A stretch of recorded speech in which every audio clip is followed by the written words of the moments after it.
I'm just going to work up a quick video of me making bunting. I never really thought of doing a video on this, but I was in the middle of making 5 or 6 of these. So I was like, well, let me go ahead and make a video.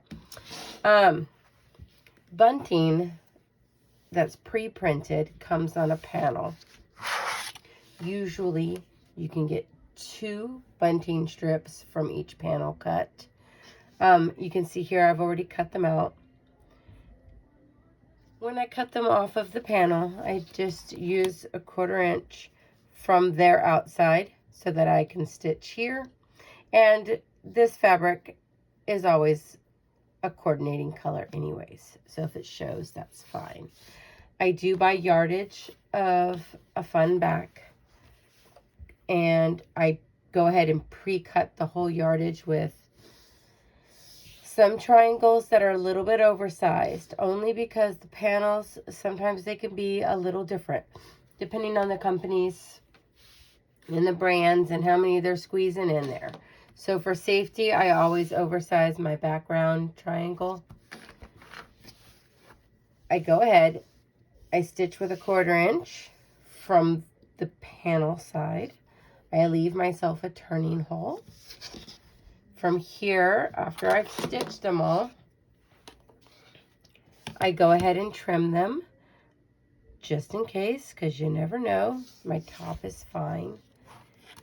But I do come to the corners. I use that 1/8 of an inch line. This one's actually, is that an 1/8? It's small, but it's not a 1/4. I trim where the points are, just to relieve some of that bulk when I go to turn it.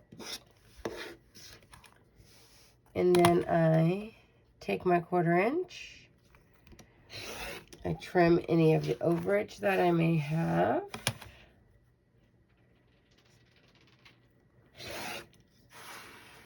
And then I go ahead and turn them. When I go to turn this very bottom point, I do use a point turner. I pop it through. Use the point turner to just clean up that very tip a little bit. It does not have to be perfect. And then I'm going to proceed to do the top 2 corners with the same tool.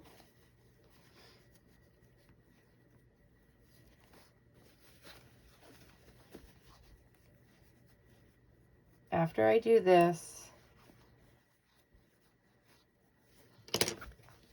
I do come up here, use my hands. I kind of just press open or closed that seam, and then I create my 1/4 inch for the opening. I finger press it first, and then I'll take it to the ironing station. But before I press, and then I don't just go and press that, because then you're going to end up with some weird looking edges. I go ahead with my hands and I manipulate it to be a nice clean edge.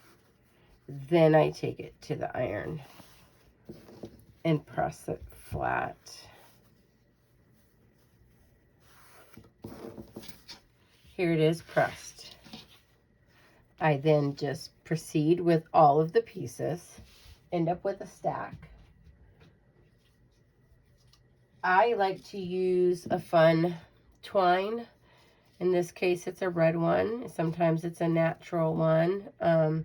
If these were like a Christmas banner or an Easter banner, then, you know, the twine would change color. At the very, very end of the twine, I fold back about 3 inches, tie a knot, and create a loop. That way it has a place to hang. I then measure from the front of my machine to my needle, which gives me roughly 6 inches. That's where I attach my first banner, at that 6 inch. From the reverse side, I stitch as close as possible to the edge the twine down while also closing that turning hole. I proceed that roughly 6 inches again, start the next one. You'll notice I just start it, top stitch that twine, and then keep going. After I get them all on there, I will then measure 6 inches at the end, create a new loop, and call it done. Come back to the panel. From the front side, I will now top stitch from the corner down to the point, back up to the corner. That way, if these were to ever get washed by whoever ends up with them, they won't lose their shape. If I have left that top stitch off, the possibility of losing their shape in the wash would be quite high, and then they would have to be pressed again, and that just wouldn't be fun. Come in here at the end, clean up any loose threads, and you have a fun banner. In this case, it is a nautical. I do these often. Whenever I can find nautical banner panels, I do buy them. They are traditionally that red, white, and blue. Sometimes it'll have sandy color in it. Sometimes it'll have yellows. They always seem to have, you know, a form of boat, a form of sea creature. Dots, stripes are fun. I've seen some with little beach cabanas. This one's even got the seashells. But that was just a quick walkthrough. I know it's not like a full-blown tutorial. This is not a long video at all. But not everyone has ever made a banner or a bunting. And so I figured, why not? On the ends of these panels, sometimes they leave fun little pieces. Or you could take leftover selvages from other fabrics. At the very end of the bunting, I do